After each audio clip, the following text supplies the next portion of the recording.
Bonjour à toutes et à tous, chers étudiants.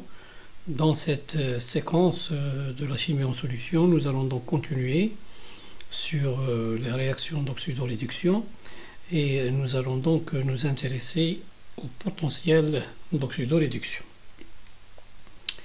Alors, la loi de Nernst, c'est la loi qui nous donne le potentiel d'un fil de platine, si vous voulez, ou d'un métal inerte qui est plongé dans une solution contenant un oxydant et un réducteur. Alors qu'est-ce qu'il dit la loi de Nernst? La loi de Nernst, il nous dit que si on considère un système redox, donc OX1, RED1, donc un couple oxydant-réducteur qui réagit en échangeant N électrons, si je prends par exemple une électrode inattaquable, donc mettons un fil de platine, si on le plonge donc dans une telle solution qui contient à la fois la forme, qui contient à la fois l'oxydant et les réducteurs, et bien ce fil de platine, cet électrode, il prendra un potentiel qui est le potentiel d'équilibre et qui est donné par la formule de Nernst. Le potentiel de ce fil-là, c'est E0 plus RT sur NF, logarithme népérien, de la concentration en oxydant à la puissance A divisé par la concentration du réducteur à la puissance B. A et B sont les coefficients qui figurent dans la demi-équation. Et donc bien sûr, entre crochets, ce qu'on désigne entre crochets, ce sont les concentrations. Donc quand on a OX1, la concentration de OX1, et on a la concentration de RED1. R, c'est la constante de gaz parfait. T, c'est la température, bien sûr, absolue. N, c'est le nombre d'électrons échangés entre l'oxydant et le réducteur. Et F, c'est le Faraday. Le Faraday, c'est cette quantité d'électricité qui est la conséquence de l'écoulement, si vous voulez, d'une mole d'électrons. Donc, autrement dit, 96 500 coulombs. Et donc, les deux potentiels, E et E0, ils s'expriment en volt. Et E0, il représente le potentiel de l'électrode inattaquable, si vous voulez, lorsqu'il est plongé dans une solution bien particulière. C'est la solution dans laquelle nous avons le rapport des deux concentrations en oxydant et en réducteur qui est égal à 1. Autrement dit, ce que nous appelons E0, c'est le potentiel normal du couple considéré. C'est une caractéristique de ce couple, c'est une donnée thermodynamique. Chaque couple OX-RED, il a un potentiel standard qui est spécifique pour lui. Donc nous avons autant de valeurs que de couples OX-RED. Il ne faut jamais oublier donc que c'est une donnée thermodynamique, c'est à l'instar d'une constante d'équilibre. Alors, comme nous avons l'habitude de travailler avec des logs décimaux, donc si nous considérons la température ambiante, donc qu'il faut prendre en degrés Kelvin, donc 298, et si je remplace dans l'expression précédente chaque terme par sa valeur, bien sûr le 2,3 que vous voyez en rouge, ça vient du fait que nous sommes passés du log népérien au log décimal. Donc il faut multiplier par le coefficient 2,3.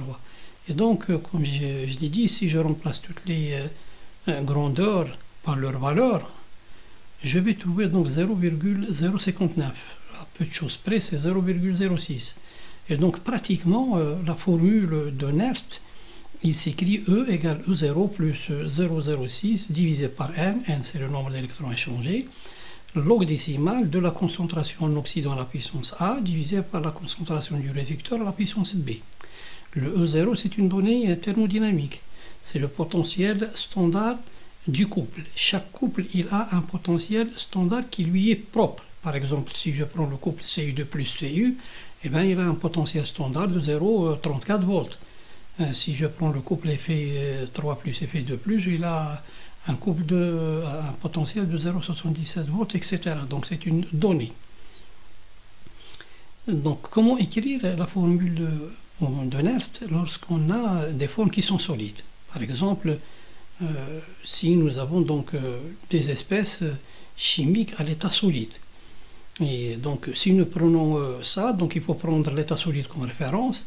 Et bien sûr, pour un solide, l'activité, si vous voulez, de l'espèce, lorsqu'elle est pure à l'état solide, elle sera prise égale à 1. Et donc, remplacer dans la formule de Nernst cette espèce chimique, sa concentration, si vous voulez, par 1.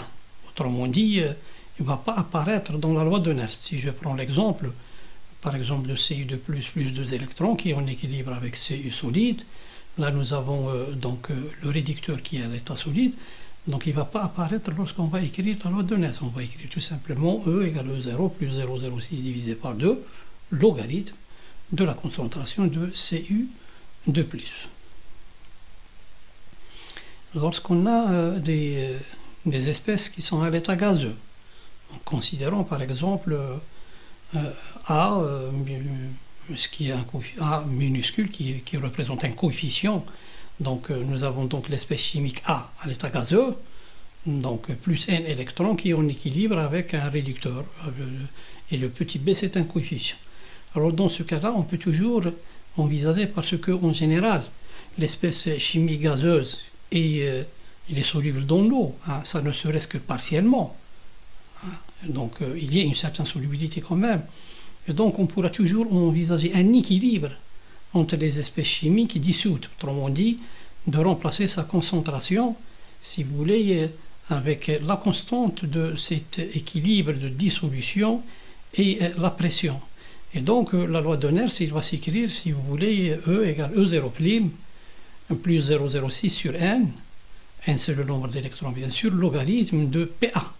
Cette fois-ci, il faut prendre la pression de l'espèce A à la puissance A divisé par la concentration du réducteur à la puissance B. Et le E0', il est égal tout simplement à E0 moins 0,06 sur n, logarithme de K à la puissance A. K, c'est bien sûr la constante de cet équilibre qui va nous permettre, on va écrire K est égal à la pression de A sur la concentration de A. Donc ça, c'est l'équilibre qui régit, si vous voulez, le passage de l'état gazeux au sein du liquide. Donc quand on écrit l'espèce, si vous voulez, l'espèce A, qui est donc gazeuse, est en équilibre avec l'espèce A qui est dissoute, et donc cet équilibre il est caractérisé par une constante K. Donc on va écrire K est égal à la pression de A, l'espèce quand elle est à l'état gaz, avant de passer en solution, divisé par la concentration de A lorsqu'il passe en solution.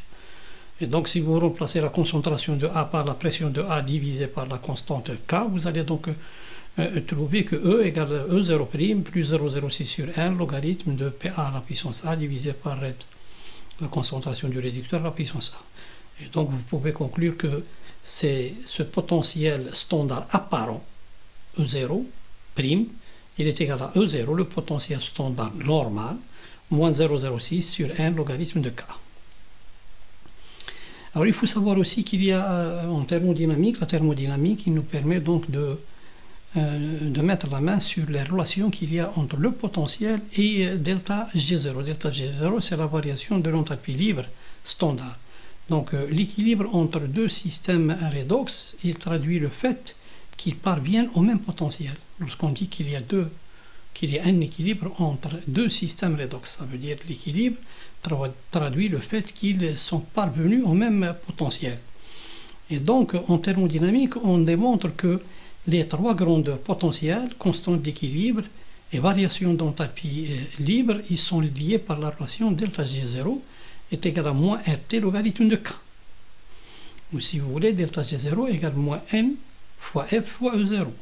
Le N c'est le nombre d'électrons échangés, le F c'est le Faraday, et le E0 c'est le potentiel standard normal, si vous voulez, du couple.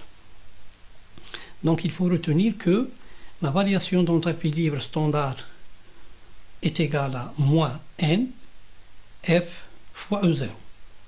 On ne va pas faire la démonstration, mais on va utiliser cette formule telle qu'elle est. Et elle est en même temps est égale à moins R T logarithme de K. Donc si vous partez par exemple de delta G0 égale moins RT logarithme de K, vous pouvez donc parvenir au fait que delta G0 est égal à moins NF E0. Les potentiels standards, bien sûr, comme tous les potentiels, sont bien sûr mesurés par rapport à une référence. Il faut toujours donc prendre un étalon par rapport auquel vous allez mesurer les valeurs des potentiels. Et bien, en électrochimie, en chimie, généralement, les potentiels normaux sont décrits par rapport à une origine. Cette origine, si vous voulez, c'est le potentiel de l'électrode normale à hydrogène. Donc, si nous considérons l'équilibre de H+, plus deux électrons qui est en équilibre avec l'hydrogène à l'état gazeux, eh bien, la loi de Nernst nous permet d'écrire que E est égal à E0 plus 0,06 sur 2, logarithme de la concentration de H+, divisé par la pression de H2 à l'état gazeux. Eh bien, il faut savoir que nous prenons par convention, si vous voulez, on prend que le E0 pour ce couple est égal à 0 volts. Il est égal à 0 volts lorsque l'activité des ions H+, dans la solution aqueuse est de 1, et que la pression d'hydrogène au-dessus de la solution est de 1, une atmosphère. Et donc, dans ces conditions-là, le potentiel pris par une électrode de platine, par exemple, une électrode inattaquable, plongée dans la solution, il est donc de 0 volts. Prévision des réactions.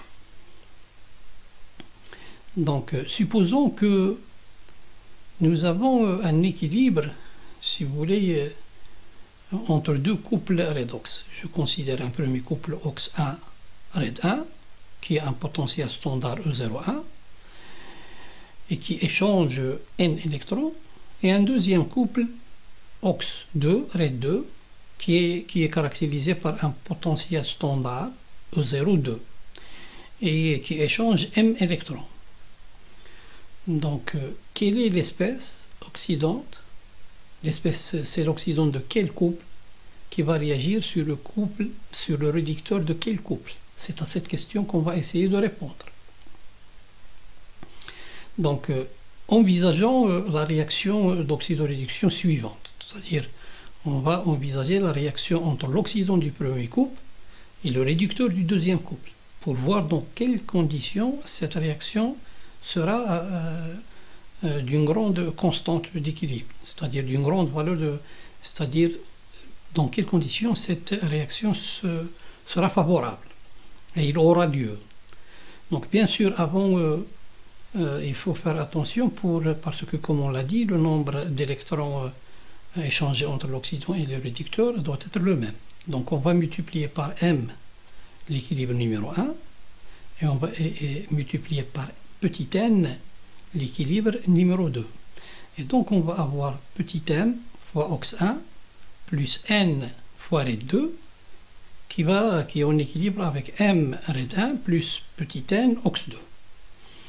Et donc pour cet équilibre-là, si vous voulez, il a une constante qui est égale à la concentration de RED1 à la puissance n, multiplié par la concentration de OX2 à la puissance n, sur concentration de OX1 à la puissance m, multiplié par RED2 à la puissance n.